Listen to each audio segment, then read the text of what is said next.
إن الحمد لله نحمده ونستعينه ونستغفره ونعوذ بالله من شرور أنفسنا ومن سيئات أعمالنا من يهده الله فلا مضل له ومن يضلل فلا هادي له وأشهد أن لا إله إلا الله وحده لا شريك له وأشهد أن محمدا عبده ورسوله فقال الله تبارك وتعالى في كتابه الكريم يا أيها الذين آمنوا اتقوا الله حق تقاته ولا تموتن إلا وأنتم مسلمون يا أيها الناس اتقوا ربكم الذي خلقكم من نفس واحدة وخلق منها زوجها وبث منهما رجالا كثيرا ونساء واتقوا الله الذي تساءلون به والأرحام إن الله كان عليكم رقيبا يا أيها الذين آمنوا اتقوا الله وقولوا قولا سديدا يصلح لكم أعمالكم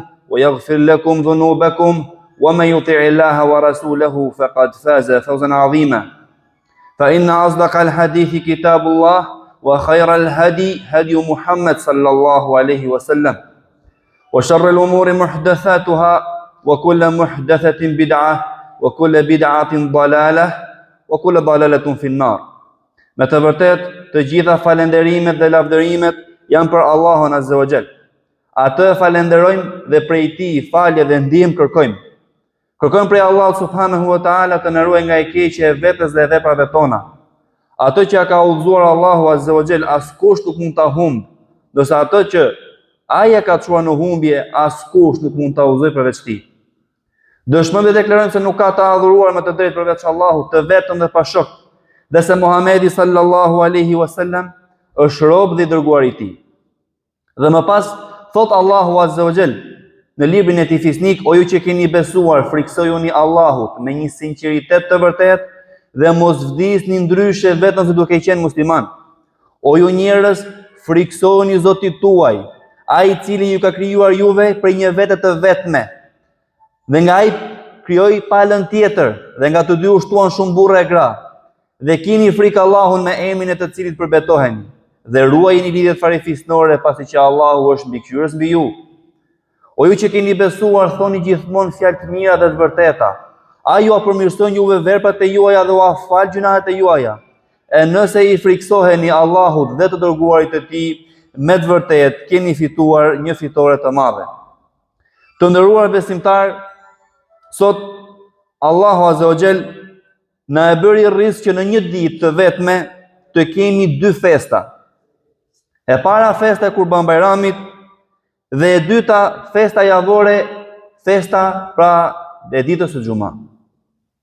Allah i lartësuar me urtësinë e Tij i ka obliguar njeriu obligime të ndryshme, të lloj-llojshme, në mënyrë që njeriu të jap më të mirën në veprat të cilat të afrojnë me Allahun lartësuar. Dhe dijeni se e gjithë jeta e njeriu është ndërmjet dy stacioneve. Stacioni i parë është i kësaj bote, në cilin ka punë pa llogari. Ndërsa stacioni i dytë është jeta e mshueshme, në të cilën do ketë llogari pa punë. Qëllimi i besimtarit është pa diskutim kënaqësia e Allahut Azza wa Jall në këtë botë dhe suksesi në botën tjetër me hyrjen e Tij në xhenet. Andaj robi në nështruar ndaj Allahut Azza wa Jall duhet me do e mos që të përpiqet me gjithë qenjen e Tij që të mbjellë në stacionin e parë nga punët e mira, në mënyrë që të korrë sukses në stacionin e dytë me hyrjen e Tij në xhenetet e Firdausit, poshtë të cilit rrjedhin lumej. Thot Allahu Azza wa Jall në librin e Tij fisnik: وَنُودُوا أَنْ تِلْكُمُ الْجَنَّةِ أُورِثْتُمُوهَا بِمَا كُنْتُمْ تَعْمَلُونَ. Dhe një zë do t'i thërras: ky është xheneti që ju e keni merituar për shkak të asaj që ju keni punuar. O ju musliman, me të vërtetë që ne nuk kemi krijuar në këtë dynja pa qëllim. Çdo gjë e krijuar prej Tij Azza wa Jall është me një urtësi madhështore. Madje prej emrave të Allahut Azza wa Jall është El Hakim, i urti. Në çdo gjë që krijon ka një urtësi madhështore. E dim apo nuk e dim ne? Wa huwa al-alimul hakim, thot Allahu azza wa jalla ibn ti. Dhe ai është i gjithdijshmi dhe i urti. Andaj në bazë të kësaj urtësie i ka krijuar njerëzit dhe xhindët, ashtu siç ai subhanahu wa taala ka thënë: "Wa ma khalaqtul jinna wal insa illa liya'budun." Dhe nuk i kam krijuar xhinët dhe njerëzit përveçse që të më adhurojnë mua. Allahu azza wa jall ka krijuar njeriu për një detyrë fisnike dhe madhështore. Ja ka sqaruar atij se si të veprojë që të arrijë në destinacionin e qëllimit të krijimit të tij, duke ja ndriçuar rrugën me zbritjen e Kuranit madhruar, i cili është zbritur të dërguarit të tij të fundit, Muhamedit sallallahu alaihi wasallam.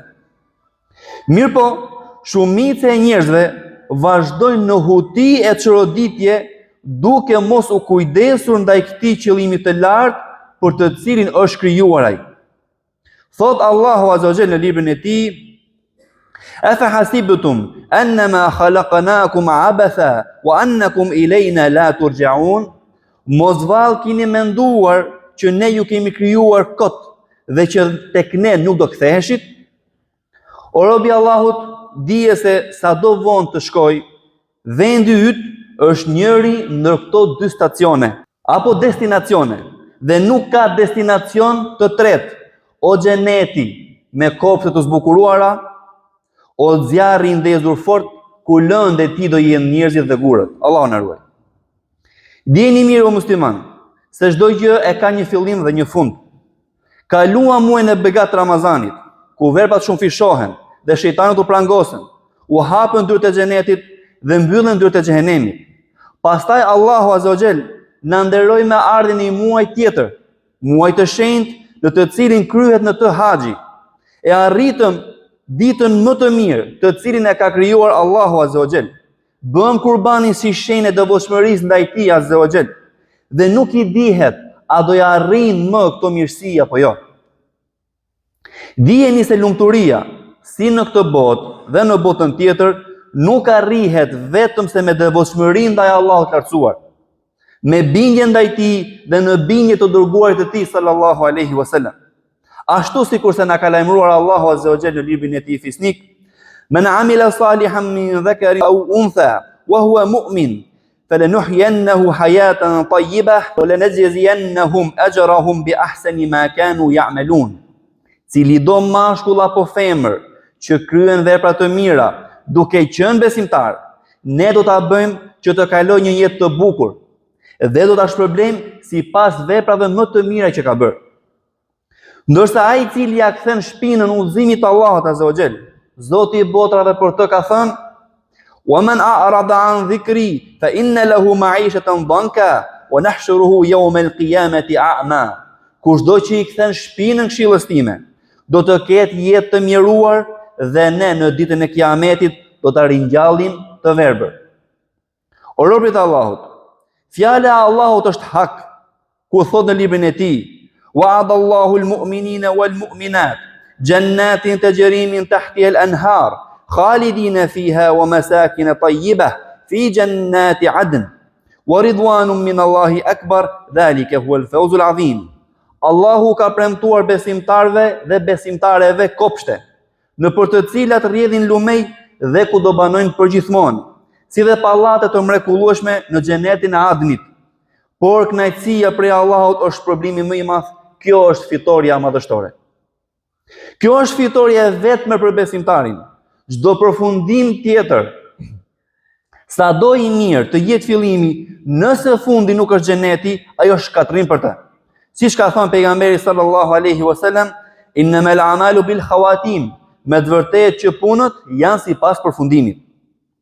O besimtar, mos ju mashtroj shejtani i mallkuar ndaj Zotit tuaj dhe mos ndiqni gjurmët e tij, ashtu siç Allahu i madhëruar ka thënë në librin e tij: "Ya ayyuhalladhina amanu udkhulu fis silmi kaffah wa la tattabi'u khutuwati ash-shaytan innahu lakum aduwwun mubin." O besimtar, hyni në Islam plotësisht dhe mos shkoni gjurmëve të shejtanit, sa ai është armiku juaj i përbetuar. Nënshtrojuni Allahut azza wa jall tërësisht me ato që ai ka urdhëruar dhe largojuni asaj që ai subhanahu wa taala ka ndaluar. pasi që kjo është bindje e plot ndaj tij azza wa jall. Me të vërtetë që shejtani e urdhon njeriu në vepra të këqija dhe në mosbindje ndaj Allahut të lartësuar. Mos të mjaftohet njeriu duke u fal një bajram apo duke agjëruar vetëm një ditë në Ramazan dhe s'ka më nevojë të përkujtojmë Zotin gjatë ditëve të tjera të vitit. Zoti që u madhërua në muajin e Ramazanit dhe në muajin e Dhulhijhes është po ashtu dhe Zoti i muajit të Muharremit dhe muajit të Saferit. Fadhkurullaha ka dhikrikum aba'akum au ashadda dhikra. Përmendini Allahun ashtu siç i kujtoni prindrit tuaj, madje edhe më tepër. E përkujtimi i Allahut azza wa jall bëhet ditë për ditë me namaz dhe veprat e tjera të mira të ligjëruara. Dhe të mos ju mashtroj shejtani se Allahu nuk fal nëse ti e ke të kaluar vetëm me gjunahe. Siç ka thënë Allahu në Kur'an, "Qul ya ibadiy alladhina asrafu ala anfusihim la taqnatu min rahmatillah inna Allaha yaghfiru adh-dhunuba jami'a innahu huwal ghafurur rahim."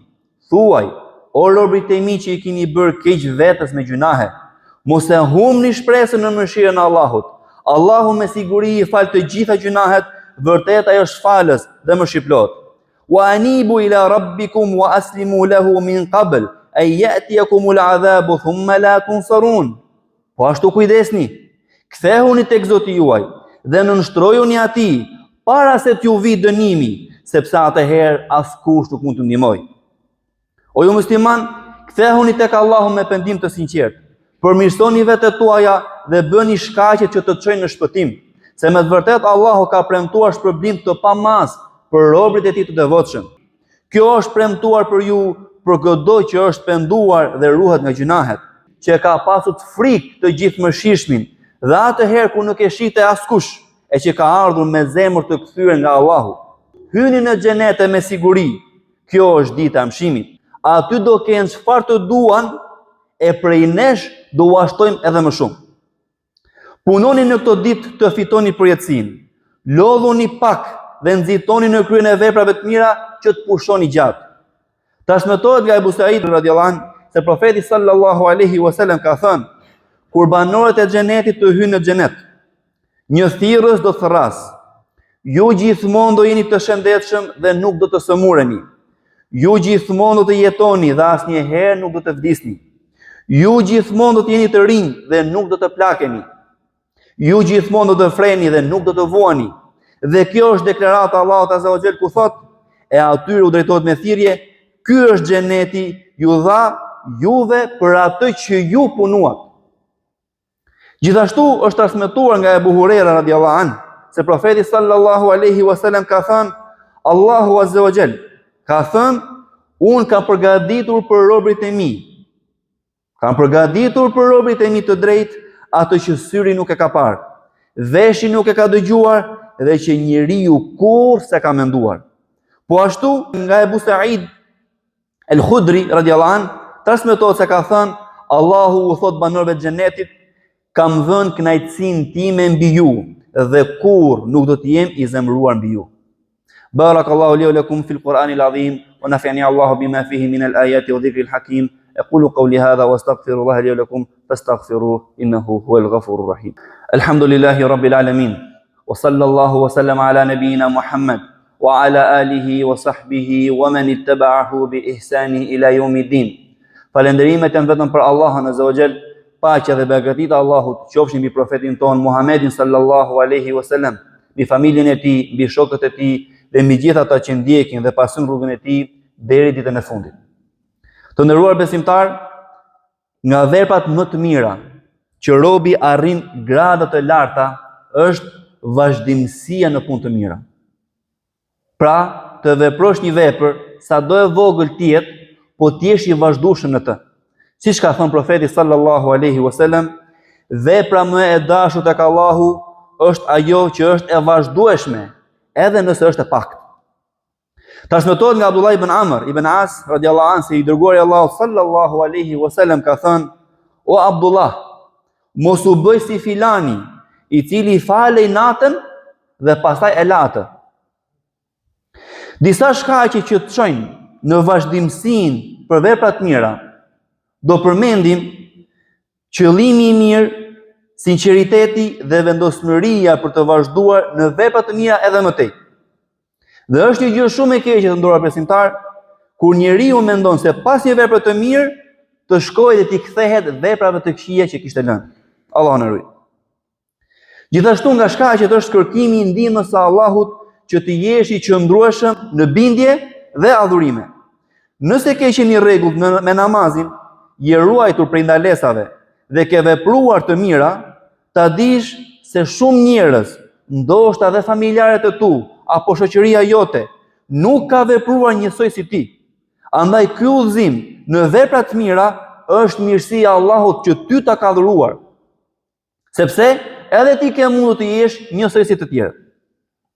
Nëse Allahu të ka përzgjedhur të agjërosh, të falësh namazin, të lexosh Kur'anin, të bësh kurban dhe adhurime të tjera, kjo është mirësia e Allahut që ka dhuruar mbi ty. Ai të ka ndihmuar, andaj ti ke nevojë për Allahun azza wa jall dhe të kërkosh ndihmën e tij sa herë në mënyrë që ti të jesh falendërues ndaj këtij udhëzimi. Gjithashtu nga shkaqet është përpjekja dhe angazhimi. Pasi njeriu të jetë i vendosur për të bërë vepra të mira, të jetë i sinqert dhe të kërkojë ndihmën e Allahut azza wa jall, përpjekja është prej shkaqeve më të mëdha për sukses.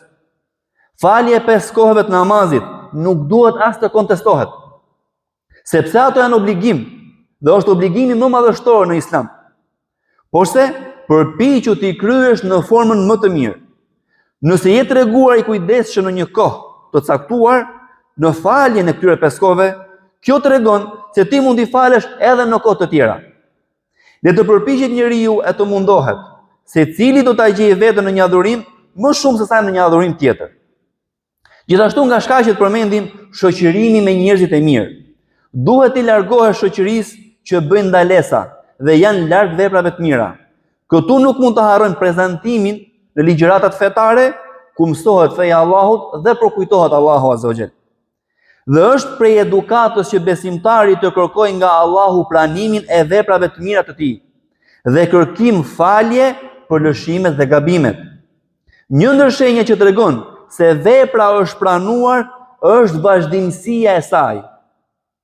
Pra, nëse një person vepron një vepër, si ta dallojmë nëse kjo vepër është apo nuk është e pranuar?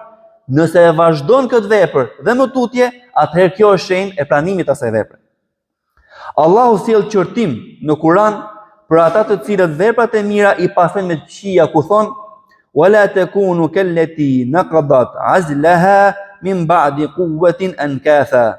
Mos u bëni se ju gruaja që e shprish dhe e bën fije pasi që e ka tjerë fort. O Allah, na bëj të qëndroshëm në fen tënde dhe të vazhdueshëm në vepra të mira. O Allah, na jep përjetësinë në xhenetin tënd dhe shtoje kënaqësinë tënde mbi ne. Na dhuro kënaqësinë që të shohim fytyrën tënde, për të takuar me ty pa na goditur ndonjë e keqe dhe pa u provuar me devijim. Allahumma amin ya dhal jalali wal ikram.